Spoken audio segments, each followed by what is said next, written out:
কত টাকা থাকলে জাকাত ফরজ হয়, জাকাত কবে দিতে হবে? যদি একটি বাড়ি ও 3টি ফ্ল্যাট থাকে এক্ষেত্রে জাকাতের বিধান কি? আমি একজনকে টাকা ধার দিয়েছি, প্রায় 3-4 বছর হয়ে গেছে, দিতে পারছে না, প্রায় 10 থেকে 12 লক্ষ টাকা। এখন কি আমার সেই টাকার জাকাত দিতে হবে? স্ত্রী স্বর্ণের জাকাত কে দিবে? যদি স্ত্রী মালিক হয় কিন্তু স্ত্রীর ইনকাম না থাকে তাহলে কি হবে? স্বর্ণ বিয়েতে কিংবা বিভিন্ন উপহারের মাধ্যমে পেয়েছে। রমাদান এসেছে আমাদের সারা বছরের ঘাটতি পুষিয়ে নেওয়ার জন্য। সারা বছর আমরা যে নানা কারণে শয়তানের প্ররোচনায় প্ররোচিত হয়ে, নফসের ধোকায় প্রতারিত হয়ে আমরা যে গুনাহের সাগরে হাবুডুবু খাই, সেগুলোকে মাফ করাবার দারুণ এক সুযোগ আল্লাহ তাআলা আমাদেরকে রমাদান মাস দিয়েছেন। এবং সেই সাথে সারা বছর নেকামল করার যে সুবর্ণ সুযোগ আল্লাহ দিয়েছেন, সেগুলো আমরা হাতছাড়া করার পর বছরের সবচেয়ে বড় রিকভার করার মাস হলো, সময় হলো, মৌসুম হলো রমাদান মাস। এজন্য এই মাসটি হলো ইবাদতকারী, ইমানদার, মুসলিম এবং জান্নাত প্রত্যাশী মানুষদের ইবাদতের মৌসুম, নেক আমলের সিজন। আল্লাহ রাব্বুল আলামিন এ মাসের সর্বোচ্চ সদ্ব্যবহার করার তৌফিক আমাদের সবাইকে দান করুন। সম্মানিত ভাই সকল, এ মাসে আমাদের সবচেয়ে প্রধান এবং সবচেয়ে মূল যে কাজটি বিশেষ গুরুত্বের সাথে করা উচিত, সেটি হলো যথাযথভাবে সিয়াম পালন করা। কারণ এই মাসের প্রধান আমলটাই হলো সিয়াম বা রোজা। আর সিয়াম শব্দের অর্থ বিরত থাকা। অতএব আমাদেরকে এই মাস আল্লাহ রাব্বুল আলামিন সিয়াম পালন করার নির্দেশ দিয়ে মূলত বিরত থাকার অভ্যাস আমাদের গড়ে তুলবার সুযোগ দিয়েছেন। অতএব যথাযথভাবে সিয়াম পালন করার মানে হলো সিয়ামকে তার স্ট্রাকচারাল দিকটাকে খেয়াল করার পাশাপাশি তার ফিনিশিংয়ের দিকটাকেও খেয়াল করতে হবে। সিয়ামের বা রোজার বাহ্যিক স্ট্রাকচারাল দিকটা তো একেবারেই পরিষ্কার। শোবে সাদিক থেকে নিয়ে ফজরের ওয়াক্ত হয় তখন থেকে নিয়ে সূর্যাস্ত পর্যন্ত এই পুরো সময় পানাহার এবং যৌনতা, এটা থেকে বিরত থাকা, এটাই হলো সিয়ামের মূল স্ট্রাকচার। এটা ঠিক রাখার পাশাপাশি আমরা যখন সিয়ামকে অর্থবহ করার জন্য অন্য সব নিষিদ্ধ বিষয়গুলো থেকেও বিরত থাকব, বেঁচে থাকব, তখন ইনশাআল্লাহ সিয়াম আমাদের আরও বেশি কার্যকর, আরও বেশি যথাযথ, আরও বেশি আমাদের জন্য জান্নাত লাভের কারণ হবে, জাহান্নাম থেকে মুক্তির কারণ হবে ইনশাআল্লাহ বিইذনিল্লাহ। এই জন্য সিয়াম সাধনা করে এই পুরো মাস জুড়ে সকল প্রকার গুনাহ থেকে বেঁচে থাকা, এটা আমাদের অন্যতম একটা কর্তব্য। নবী করিম সাল্লাল্লাহু আলাইহি সাল্লাম বলেছেন, রুব্বা সাইমিন লাইসা লাহু মিন সিয়ামিহি ইল্লাল জু'। বহু রোজাদার আছে যাদের রোজা ক্ষুধার্ত থাকা ছাড়া আর বিশেষ কোনো কাজে আসে না। আমরা যেন সেই হতভাগা মানুষদের কাতারে শামিল না হই। আল্লাহ রাব্বুল আলামিন আমাদের সবাইকে সেই তৌফিক দান করুন। প্রিয় ভাইরা আমার, এই জন্য মুখ দ্বারা গীবত, মিথ্যা, পরনিন্দা, ঝগড়া, যত রকমের নিষিদ্ধ কর্ম আছে সেগুলো থেকে বিরত থাকা, হাত দিয়ে, পাও দিয়ে, অন্য অঙ্গ প্রত্যঙ্গ দিয়ে সকল প্রকার গুনাহ থেকে বেঁচে থাকা, এটা হবে আমাদের রমাদানের অন্যতম একটা গুরুত্বপূর্ণ পদক্ষেপ। এটা যদি করতে পারি তাহলে রমাদান মাসের সিয়াম পালন সার্থক হবে, সফল হবে ইনশাআল্লাহ বিইذনিল্লাহ। আল্লাহ আমাদের সবাইকে সকল প্রকার গুনাহ থেকে বেঁচে থাকার তৌফিক দান করুন। সিয়ামের উদ্দেশ্য যে তাকওয়া অর্জন করা, সে তাকওয়া হাসিল হওয়ার জন্য, সে তাকওয়া অর্জন হওয়ার জন্য সকল প্রকার গুনাহের পথগুলো বন্ধ করা, এটা অত্যন্ত গুরুত্বপূর্ণ। গুনাহের পথগুলো যদি খোলা থাকে তাহলে এই সিয়াম অর্থবহ হবে না, এই সিয়াম যথাযথ হবে না, এই সিয়াম আমাদের জন্য কার্যকর হবে না। এই জন্য আমরা চেষ্টা করব সর্বোচ্চ সকল গুনাহ থেকে বেঁচে থাকার। রব্বে করিম আমাদের সবাইকে সেই তৌফিক দান করুন। প্রিয় ভাইরা আমার, এই মাস আসার পরও যদি আমরা আমাদের গুনাহগুলো আল্লাহর কাছে মাফ করাতে না পারি, চোখের পানি ফেলে দোয়া করে, কান্নাকাটি করে, সেজদায় গিয়ে একান্তে নিরিবিলি আল্লাহর সাথে যদি এই মাসেও কথা বলতে না পারি, তাহলে জীবনে আর কখনো এই সুযোগ হওয়ার আশা বড় দুরূহ।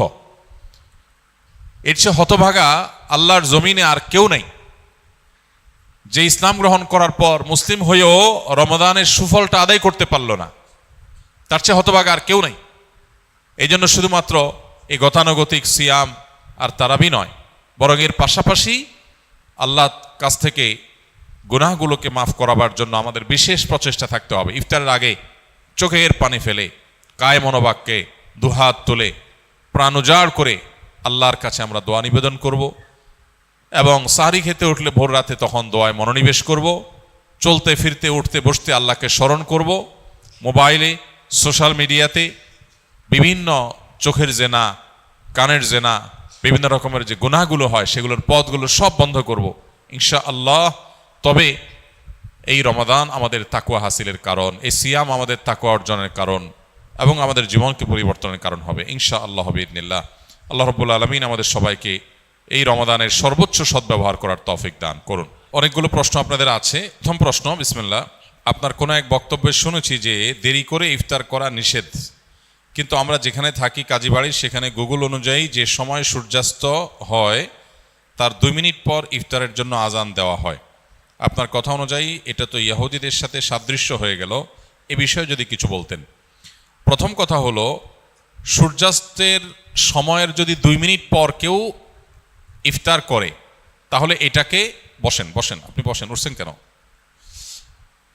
প্রথম কথা হলো, সূর্যাস্তের 2 মিনিট পর যদি কেউ ইফতার করে, 3 মিনিট পর কেউ ইফতার করে, তাহলে এর কারণে সে ইহুদিদের সাথে সাদৃশ্য হয়ে গেছে এমনটি বলার কোনো সুযোগ নেই। কেন সুযোগ নেই? কারণ ইহুদিরা যে দেরিতে ইফতার করে, বর্তমানে রাফিজি যারা আছে, শিয়া যারা আছে, এরাও দেরিতে ইফতার করে। এই দেরিতে ইফতার করা মানে 2 মিনিট 3 মিনিট না, তারা চতুর্দিকে অন্ধকার হয়ে শেষ হওয়ার পর তারা ইফতার করে, যেটা অনেক ক্ষেত্রে 15-20 মিনিট বা আধা ঘন্টা সময়ও লাগে। তারপরে যায় চতুর্দিকে অন্ধকারে ছেয়ে যায়, অন্ধকারে চতুর্পাশকে ছেয়ে গেলে তারপরে ইফতার করাটা হলো তাদের স্বভাব। অতএব কোনো মুসলিম 2-3 মিনিট পরে বা 2-4 মিনিট পরে ইফতার করলে সে ইহুদিদের সাথে সাদৃশ্য হয়ে গেছে, রাফিজি বা শিয়াদের সাথে সাদৃশ্য হয়ে গেছে এমনটি বলার কারণ নাই। তবে এটা ঠিক যে নবী করিম সাল্লাল্লাহু আলাইহি সাল্লাম বলেছেন, এই উম্মত ততদিন কল্যাণের মধ্যে থাকবে মা আজ্জালুল ফুতুর ও আখারুস সাহুর, যতদিন তারা ইফতার তাড়াতাড়ি করবে আর সাহারি দেরিতে করবে। ইফতার তাড়াতাড়ি করার মানে হলো সূর্য ডুবে গেছে, নিশ্চিত হয়ে গেছেন, তারপর আর বিলম্ব না করে সাথে সাথে ইফতার করা, এটা হলো ইফতার তাড়াতাড়ি করার অর্থ। আর সাহারি দেরিতে করার অর্থ হলো সাহারি শেষ করার কিছুক্ষণ পর আজান হবে বা ফজর ওয়াক্ত হবে, একেবারে শেষ মোমেন্টে আজানের ঠিক আগের মিনিট পর্যন্ত খাচ্ছেন, এটা সুন্নাহ না। নবী করিম সাল্লাল্লাহু আলাইহি সাল্লাম সাহারি খেয়ে শেষ করার পর ফজরের জন্য দাঁড়াতেন, এর মধ্যে প্রায় 50টি আয়াত তেলাওয়াত করার মতো সময় থাকতো হাতে। এখন বেশিরভাগ মানুষ আমরা দেখা যায় সাহারি খেতে গেলে মুয়াজ্জিনের সাথে আমাদের প্রতিযোগিতা হয়, মুয়াজ্জিন মাইক নিয়ে দাঁড়ায় আজান দিবে আর আমরা খাবার মুখে নিয়ে আমরা কম্পিটিশন করি যে আমি আগে শেষ করব, মুয়াজ্জিন চেষ্টা করে মুয়াজ্জিন আগে আজান দিবে, মানে ভাবখানা এমন। তো এটা সুন্নাহ না, মানে একেবারে লাস্ট মিনিট পর্যন্ত খেতে থাকলেন, এটা সুন্নাহ না, বরং সুন্নাহ হলো সামান্য একটু গ্যাপ রাখা। তবে হ্যাঁ, এটা ঠিক যে একেবারে শবে সাদিক হওয়ার আগ মুহূর্ত পর্যন্ত যদি কেউ খায় তার রোজা হয়ে গেছে, তার রোজা হয়ে যাবে। আর ইফতারের ক্ষেত্রে সূর্য ডুবে গেছে, ঘড়ি এই দিক সেদিক হতে পারে, 1 মিনিট আমার ঘড়িটা স্লো হতে পারে, এই সন্দেহের কারণে কেউ 1 মিনিট দেরি করে খেলো, তাতে সে দেরি করে ইফতার করেছে এটা বলা যাবে না, বা তাড়াতাড়ি ইফতার করার খেলাফ আমল করেছে সেটাও বলা যাবে না। তবে এটা ঠিক যে ইফতার তাড়াতাড়ি করতে হয় আর সাহারি দেরিতে করতে হয়, এবং ইহুদিরা রাফিজিরা যারা চতুর্দিকে অন্ধকার ছেয়ে যাওয়া পর্যন্ত অপেক্ষা করে, আমরা সেটা করব না। আমাদের সমাজে আলহামদুলিল্লাহ এখন সচেতনতা হয়েছে, মানুষ ওয়াক্ত হওয়ার পর পর ইফতার সাধারণত করে। আর একটা জিনিস গুরুত্বপূর্ণ, তা হলো ইফতার এবং সাহারির সাথে আজানের সম্পর্ক সরাসরি নাই। অর্থাৎ আজান হলে আপনি ইফতার করবেন আর আজানের আগ পর্যন্ত খাবেন, ব্যাপারটা সেরকম না। মুয়াজ্জিন আজান 1 মিনিট পরে দিতে পারে, 2 মিনিট পরে দিতে পারে, 1 মিনিট আগে দিতে হবে, কারণ আজানটা তো একেবারে ওই মিনিট হওয়ার সাথে সাথেই দেওয়া আবশ্যক না, অথবা ঘড়ির সমস্যা হতে পারে, এই জন্য আপনি দেখবেন টাইম হলো কিনা সেটা। অতএব যদি টাইম আপনি মেনটেন করে ইফতার এবং সাহরি করেন, ইনশাআল্লাহ সুন্নাহ আদায় হয়ে যাবে, আল্লাহ চাহেন তো। রমাদান এলেই মা বোনেরা প্রতিযোগিতামূলক কোরআন খতম দেন, অনেকে বিষয়টি বাড়াবাড়ি বলেন, কারণ হিসাবে যুক্তি দেয় যে দ্রুত পড়লে সহি হওয়ার সম্ভাবনা কম থাকে এবং অর্থ বুঝে পড়া ভালো। কথাটা কতটা যুক্তিযুক্ত? কোরআনে কারীম পড়ে শেষ করা, খতম দেওয়া এবং একাধিক খতম দেওয়া, বেশি বেশি তেলাওয়াত করা রমজান মাসে, এটা সালাফে সালেহ থেকে প্রমাণিত। আমাদের পূর্বসূরিগণ তারা রমাদানের শেষ দিন পর্যন্ত বেশি থেকে বেশি কোরআনে কারিমের তেলাওয়াতে মগ্ন থাকতেন। যেহেতু এই মাসটাই হলো কোরআন নাজিলের মাস, অতএব এই মাসের অন্যতম গুরুত্বপূর্ণ আমলটা হলো বেশি বেশি কোরআন তেলাওয়াত করা। যেসব ভাইরা কোরআন তেলাওয়াত জান না তারা কোরআন তেলাওয়াত শিখতে পারেন। আমরা সুন্নাহ ফাউন্ডেশন থেকে দীর্ঘ 1 বছর টানা পরিশ্রম করার পর আলহামদুলিল্লাহ যারা কোরআন সহি বা শুদ্ধভাবে পড়তে বা তেলাওয়াত করতে পারেন না, এমনকি আরবি অক্ষরও চিনেন না, তাদের সুবিধার্থে আমরা সহজ সূত্রে কোরআন শিখি নামে একটা কোর্স আমরা চালু করেছি এবং এই কোর্সটা প্রতিদিন তারাবির পর আমাদের ভেরিফাইড ইউটিউবে, অর্থাৎ আমার নামে যে ইউটিউব চ্যানেল আছে সেখানে প্রতিদিন একটা করে পর্ব আপলোড হয়। গত 2 রাতে 2টি পর্ব আপলোড হয়ে গেছে। আজকে তারাবির পরে 3 নম্বর পর্ব আপলোড হবে ইনশাআল্লাহ।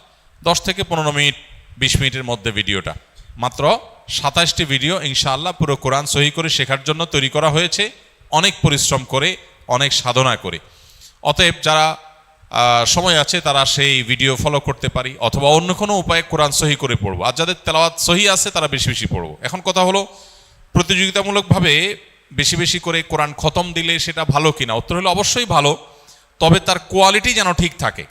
এটা ঠিক যে তাড়াহুড়া করতে গিয়ে কোয়ালিটি নষ্ট করে অনেক পরিমাণে তেলাওয়াত করার চাইতে কোয়ালিটি ঠিক রেখে আপনি সাধ্য অনুযায়ী তেলাওয়াত করা ভালো।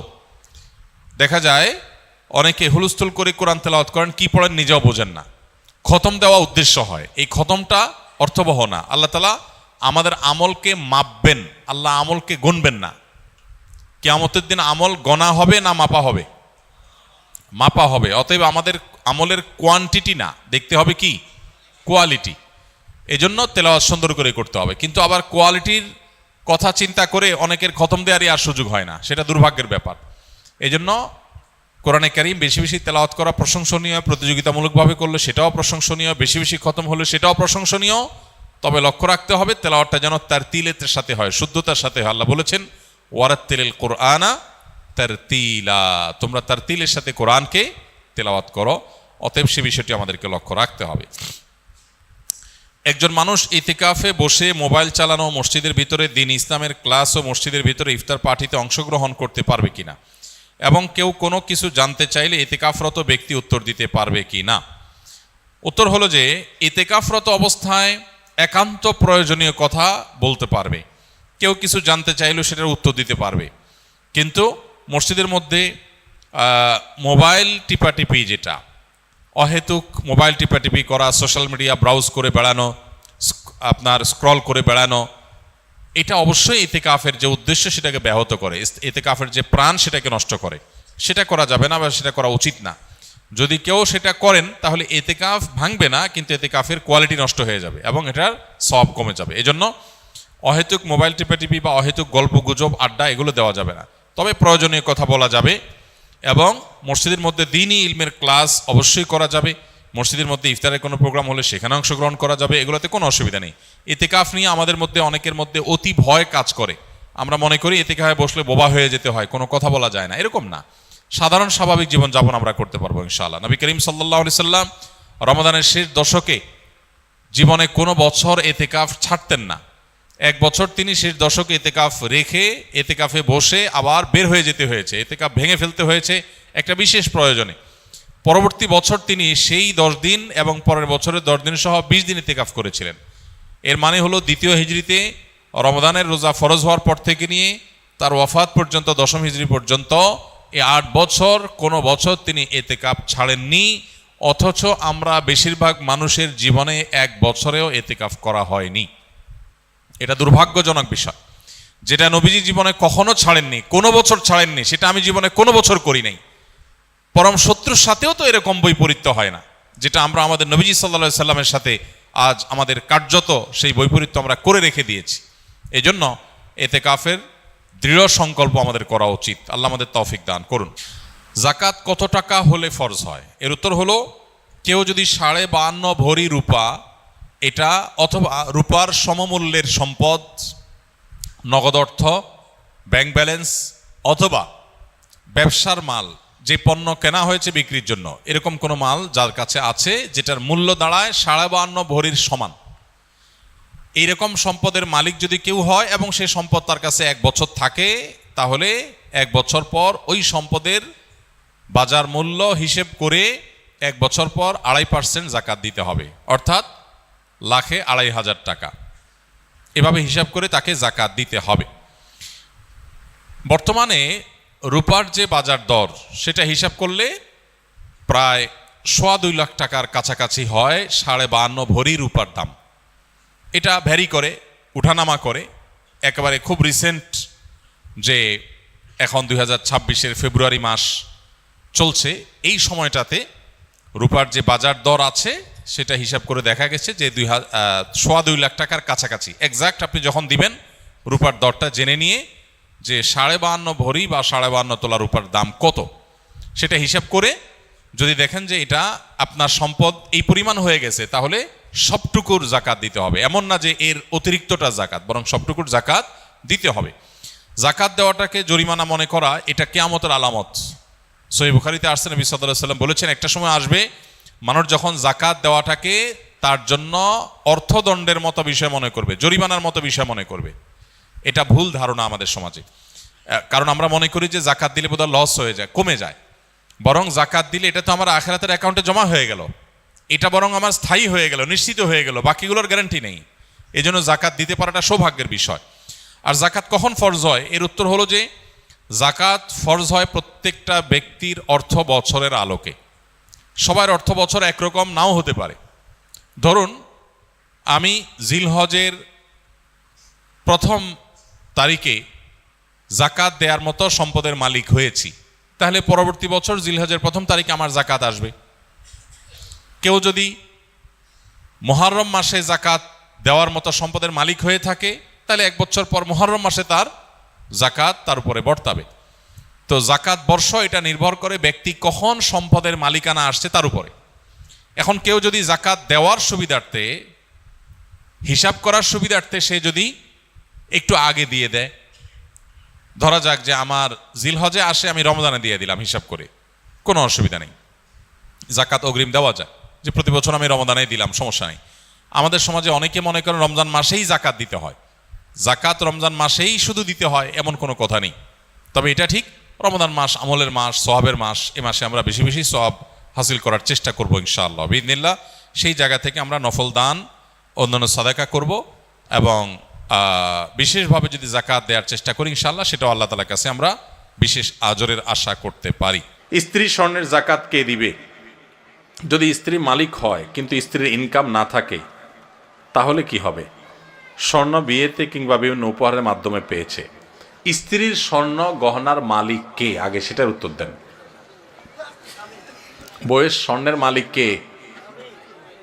কে বলতেছে? স্বামী? চাচা আপনি? আপনি চাচির সারা জীবন স্বর্ণ দিয়ে এই কাম করছেন? লা হাওলা ওয়ালা কুওয়াতা ইল্লা বিল্লাহ। এটা একটা কাজ করলেন চাচা? চাচির সব স্বর্ণ দিয়ে বলছেন মালিক আমি, মানে আপনি মালিক? চাচি যদি এটা শুনে, ভাত তো আর জুটবে না কপালে বাবা। আচ্ছা আপনারা বলেন, বউয়ের স্বর্ণের মালিক কে? বউ নিজে? বুঝে উত্তর দিছেন?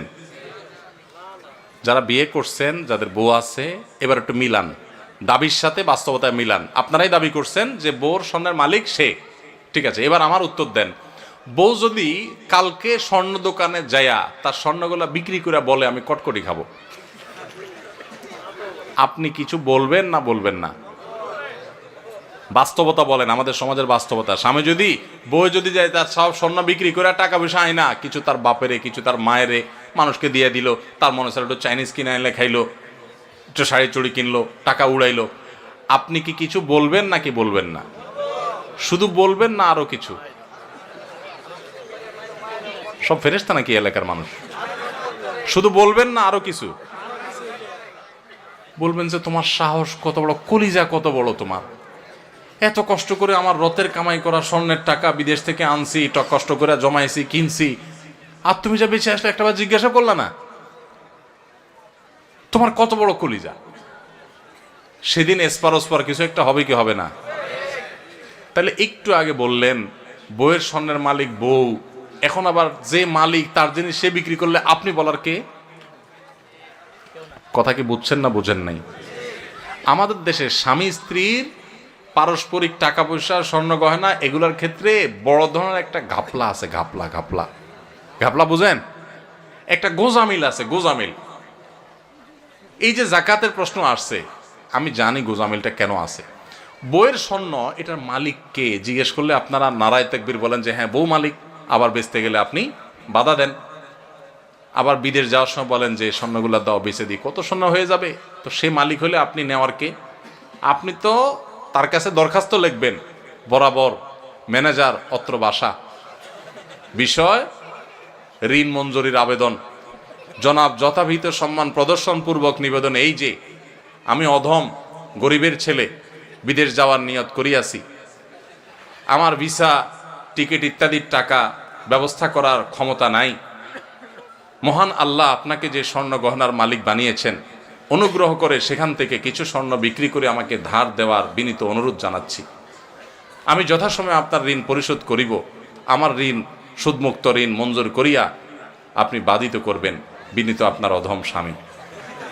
আপনি তো এরকম দরখাস্ত লিখবেন, না লেখা তার স্বর্ণ নিয়ে বেঁচে চলে আসতেছেন। তাহলে বোঝা গেল মুখে বলতেছেন সে মালিক, বাস্তবে কিন্তু আপনার আচরণ দ্বারা প্রমাণ করতেছেন সে মালিক না, তাকে আপনি জাস্ট দিছেন, মনে চালে নিয়ে যাচ্ছেন। স্বামী স্ত্রীর অ্যাকাউন্ট একেবারে পরিষ্কার হতে হবে। অনেক মহিলা আছে ওই স্বামীর পকেটের টাকার ক্ষেত্রে একই কাম করে, মনে করে আরে আমরাই তো। এত সোজা না। স্বামীর পকেট থেকে টাকা নেবেন, স্বামীর পারমিশন লাগবে, এটা তার, আপনার স্বর্ণ আপনার, তার টাকা তার। আমরা এই সমস্ত কথা উঠাইলে, স্বামী স্ত্রী যদি এই সমস্ত কথা উঠায়, স্ত্রীরাও বোকা কিসিমের, তারাও বুঝতে চায় না, বলে তুমি কি আলাদা করে দিচ্ছ আমাকে? এটা কোনো কথা? এগুলো আমার স্বর্ণ, আমি যা ইচ্ছা তা করবো, ওইগুলো তোমার টাকা, তুমি যে এত এত দূর দূর করলে কি স্বামী স্ত্রী থাকা যায় নাকি একসাথে? বাঙালি আমরা অতি ভালো সাজি, অতি ভালো সাজি, এরপর যখন ভেজাল লাগে এবার টানাটানি শুরু হয়। ইসলাম বলে এই সমস্ত অতি ভালো সাজার সুযোগ প্রত্যেকের অ্যাকাউন্ট তার তারটা, যার যারটা তার তার কাছে। বুঝেন নাই কথা? স্বামীকে আপনি মোহরের টাকা দিয়েছেন, এটা তার, তিনি যা ইচ্ছা তা করবেন। আপনাকেও চাইলে কিছু দিতে পারেন, ঠিক আছে মোহরের টাকা পাইছি, আমি বড়লোক হয়ে গেছি, তুমি গরিব মানুষ নাও, তোমারটা দিলাম আল্লাহর রাস্তায়, দিতে পারে। তো স্ত্রীদের স্বর্ণের জাকাত তারা দিবে যদি তারা মালিক হয়, আর যদি আপনি তারা ব্যবহার করতে দেন। অনেক বিদেশি প্রবাসী লোক আছে, বিদেশ থেকে স্বর্ণটন্ন পাঠায়, বউরে দেয়। আসলে বউরে দেয় হলো ব্যবহার করার জন্য। বউরে কি দেয়? মালিক বানায় দেয় না। মালিক কিন্তু সে, মতলব খারাপ, বেঁচে ফেলবে, এই জন্য বউর কাছে দেয় শুধুমাত্র। তাহলে এক্ষেত্রে জাকাত স্বামী দিবে যদি মালিক স্ত্রীকে না বানায়। ক্লিয়ার যদি বলে দেয় এটা তোমাকে মানা দিছে, তুমি মালিক। হ্যাঁ অবশ্যই সে যদি এটাকে যত্রতত্র বিক্রি করে টাকা পয়সা নষ্ট করে, যেমনি সেমনে খরচ করে, স্বামী হিসাবে অবশ্যই তিনি তাকে পরামর্শ দিবেন।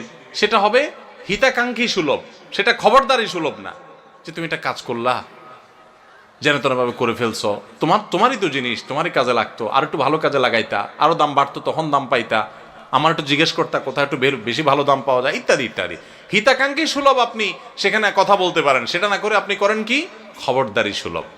ঠিক না বেঠিক? এগুলো করা যাবে না। তাহলে স্ত্রীর গহনা জাকাত স্ত্রী দিবে। এখন প্রশ্ন হলো স্ত্রীর গহনা জাকাত যে দিবে, বেচারে টাকা পাবে কই? উত্তর হলো মোহর দেন নাই নিশ্চয়ই। মোহর যদি দিতেন তাহলে মোহরের টাকা থেকে রেখা রেখা সে খরচ করতো, জাকাত দিতে পারতো। আবার মাসে মাসে বউরে একটু হাত খরচের টাকা তো দিবেন, সেটা থেকে সে দিতে পারে। আবার যদি সে তার ওই স্বর্ণ থেকে কিছু অংশ বিক্রি করে জাকাত দেয়, সেই সুযোগও আছে। আবার স্বামী যদি তার জাকাতটা দিয়ে দিতে চায়, সেই সুযোগও আছে। তবে তাকে বলতে হবে যে তোমার স্বর্ণের জাকাত আমি দিয়ে দিলাম, নিয়ত করে নিবে, সে জাকাত আদায় হয়ে যাবে। আমি একজনকে টাকা ধার দিয়েছি, প্রায় 3-4 বছর হয়ে গেছে, দিতে পারছে না, প্রায় 10 থেকে 12 লক্ষ টাকা। এখন কি আমার সেই টাকার জাকাত দিতে হবে? টাকাটা কর্জে হাসানা হিসেবে দেয়া মানে সুদমুক্ত। যদি আপনি কাউকে টাকা ধার দেন, সেই টাকা যদি সে আর না দেয় এবং দেওয়ার কোনো সম্ভাবনাও না থাকে, তাহলে ওই টাকার জাকাত দিতে হবে না, কারণ সেই টাকা দিচ্ছেই না এবং একরকম টাকার আশা ছেড়ে দিয়েছেন আপনি, তাহলে ওই টাকার জাকাত দিতে হবে না। যদি কোনো কালে আপনি পান, তাহলে সেক্ষেত্রে আপনাকে কি করতে হবে? জাকাত দিতে হবে, আর না পেলে নাই। কারো যদি একটি বাড়ি ও 3টি ফ্ল্যাট থাকে, এক্ষেত্রে জাকাতের বিধান কি? বাড়ি কিংবা ফ্ল্যাট, এটার ভাড়া দিয়া তার সংসার চলে, এরকম যদি হয় তাহলে সেক্ষেত্রে তার ওই বাড়ি বা ফ্ল্যাটের মূল্যের উপরে জাকাত আসবে না। কিন্তু ফ্ল্যাট বা বাড়ির যে ভাড়াগুলো উঠে এগুলো থেকে তার সংসার খরচ হওয়ার পরে যদি জমে, এই জমানো টাকার উপরে কি আসবে? জাকাত আসবে। তাহলে মূল বাড়ি বা ফ্ল্যাটের যে দাম ওইটার উপরে জাকাত আসবে। একজনের রাস্তায় গাড়ি আছে একটা, এই গাড়ি আপনার ভাড়ায় খাটে, তো এই গাড়ির যে মূল্য ওইটার উপর জাকাত আসবে না, কিন্তু এটার যে ভাড়াটা উঠে ওইটা যদি জমে তাহলে জাকাত আসবে, আর খরচ হয়ে গেলে তো জাকাত নাই।